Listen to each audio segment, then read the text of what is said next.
Sa gitna ng pag-uusap ng China at Pilipinas noong nakaraang linggo, nananatili pa rin sa loob ng ating exclusive economic zone ang barko ng China na pumalit sa kanilang monster ship.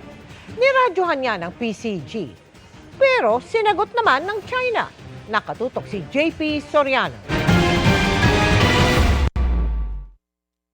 Kuha ito kaninang umaga, may 60 nautical miles mula sa coastline ng Capones, Zambales.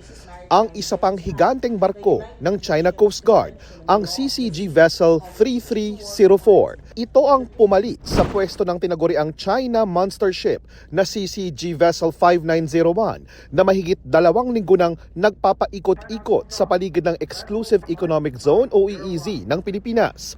Ayon sa Philippine Coast Guard, hanggang nitong alas 10 ng umaga, na-monitor ang China Monster Ship na lumalayo sa paligid ng coastal area ng Capones, Zambales at papalapit sa direksyon ng Bao de Masinloc o Scarborough Shoal na bahagi pa rin ng EEZ ng Pilipinas.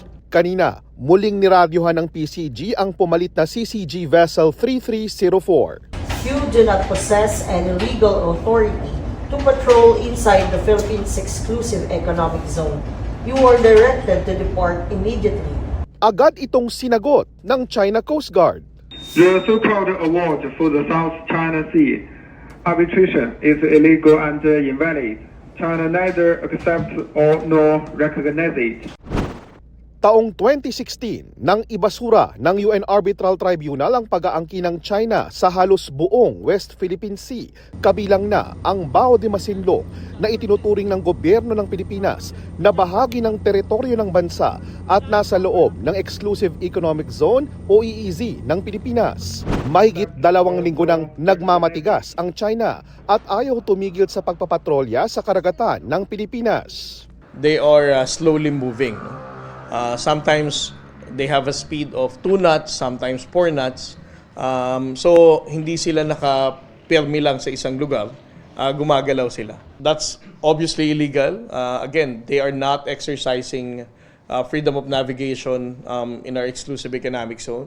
Ito ay kahit na iparating na ng Department of Foreign Affairs ang isyong ito sa mga opisyal ng China sa naganap na Bilateral Consultation Mechanism o BCM ng China at Pilipinas nitong nakaraang Huwebes. As far as the Coast Guard is concerned, ito ang pinaka-epektibo nating ginagawa ngayon. No? Hindi tayo nagpapataas ng tensyon, hindi tayo nangaaway, at patuloy nating tinitindigan na ang West Philippine Sea, ang gawing ito ng exclusive economic zone natin sa may gawin ng Zambales ay atin, no? At walang dahilan para patrolyahan ng China. Habang pinaninindigan ng China Coast Guard ang karapatan nilang magpatrolya sa Exclusive Economic Zone ng Pilipinas, ang Armed Forces of the Philippines at United States Indo-Pacific Command o US Indo-PACOM nagsagawa ng kauna-unahang Maritime Cooperative Activity o MCA para sa taong ito sa isang bahagi ng West Philippine Sea sa may Palawan. Para sa GMA Integrated News, JP Soriano, nakatutok 24 oras.